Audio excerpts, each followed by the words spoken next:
कर्मी सम्मेलन माध्यम संगठन को सुदृढ़ करुछि बीजेडी।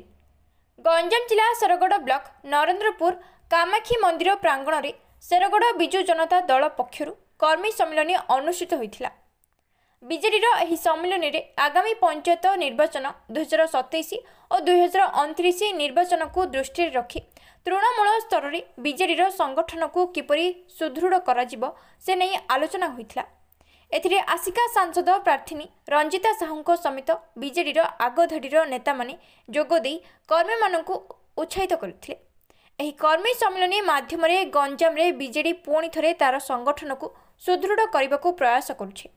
तेबे विगत निर्वाचन में जो सबू भूल पाई बीजेडी गंजाम जिले में पराजय वरण करछि से सबू तर्जमा करी आगामी निर्वाचन में पुणी थरे विजय लक्ष्य रखिछि बीजेडी।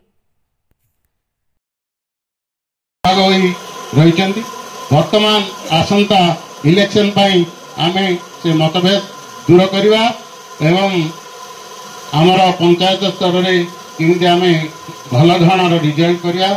आमर किंदी बीजेडी कर्मी भाई मान को सुविधा टिकट परीक्षा थिला बीजेडी बिजु जनता दल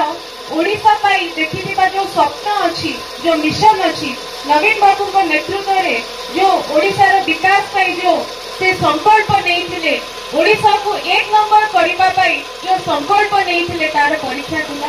निश्चित रूप रे फलाफल आमर जेंती आमे भाबिथिले सेंती हेई नथिला किंतु एटा दुख परिवार किछि नाही। आपण नेता आपण गोटे तरतारे दियंतु हिंजिली बीजेडी रो गड़ सबुबले थिला एवं आज भी आपण मानक लागि गंजाम जिल्ला रे हिंजिली बीजेडी रो गड़ अछि। सेति पई आपण निजको तरतारे दियंतु आपण मानक समस्त को धन्यवाद जणाउछि कि आपण गोटे बीजेडी रो हार्टबीट भई जेमिति मणिसर हार्टबीट बंद हेले मणिस मरि जाए सेमिति बीजेडी रो हार्टबीट होउछि हिंजिली निर्वाचन मंडली एवं एटा गोटे निर्वाचन मंडली ना एटा गोटे आंदोलन क्षेत्र बीजेडी लेगेसी को जी बचाई की रखी हिंजिली निर्वाचन मंडली आपण समस्तंकर बहुत बहुत मात्रा रे ब्लेसिंग्स रही ए कर्मी सम्मेलन आरंभ हो 2027 मिशन पे आ 2029 मिशन पे ये हमर मूलदुआ पड़ला बर्तमान तो संगठन आरंभ होला फोन मन रखतु आमर प्रत्येक गाँव में आमर संगठन अच्छी आमर इनफ्रास्ट्रक्चर अच्छी 2027 आम निश्चित भाव में वार्ड मेम्बर आरंभ कर जिला परिषद पद आउ 2027 आम गड़ जिला 2029 आम कष्ट हेनी निश्चित भाव में मुख्यमंत्री आम पुणी ଥରେ नवीन पट्टनायक बर्तमान तर्जमा होमर कर्मी भितर आम भितर जो भूल होम सुधार चेष्टा चलू निश्चित भाव में सन्देह नहीं आर उद्देश्य है 2027-2028 मिशन। आज जो कर्मी सम्मेलन होता शेरगढ़ ब्लॉक प्राय समस्त पंचायत प्रतिनिधि समस्त मान्यगण व्यक्ति लीडर्स माने समस्त योगदान देते बहुत यूथ भाई माने भी योगदान देते माँ माने भी अच्छा बहुत भल रहा समस्ते निज निजर कथा रखी केमती आम दल को सुदृढ़ करवा आगु को केमती जीवा कौन रोडमैप रही डिस्कशन रही बहुत गोटे आमर ये डिस्कशन है कि ये कर्मी सम्मेलन आगु को भी रही जहाँ भी दलर स्ट्राटेजी अच्छी 2027 पे 2029 पे निश्चित भाव में आम काम करूँ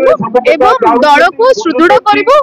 हिंजिली स्टार्ट है गंजाम जिले में दल सुदृढ़ होकर देखो तो बीजेडी परास्त हो तो मुझे कहबेनी आमर 51 टा एमएलए एबे भी असेंबली रे बसी जहाँ जोटी जोटी आमर कैंडिडेट्स माने जीति पारि नाहंती आमे निश्चित भाव में तर्जमा करिछु एवं एटा तो गोटे स्ट्रेटेजी आमे स्ट्रेटेजाइज करछु निश्चित भाव में आपण देखिबे लोकन को सेंटिमेंट सामो संगे रे अछि आपण देखि पारुथिबे गंजाम जिल्ला रे ग्रस्ता रे जतबे नवीन बाबू आसीथिले केमती प्रकार लोकन को क्रेज अछि पावर न थाउ किंतु लोकन को क्रेज एबे भी बिजु जनता दल पई अछि नवीन बाबू पई अछि निश्चित भाव में आपण आगामी पंचायत इलेक्शन से देखिए दल बहुत सुदृढ़ होके आसी 2027 is the comeback and 2029 is the victory निश्चित भाव में बूथ लेवल रे हमर संगठन हो एवं एबे तो बीजेडी रो संगठन जो उपस्तर रे अछि सेटा भांगी छि नुआ बे निर्वाचन प्रक्रिया चाली छि एबे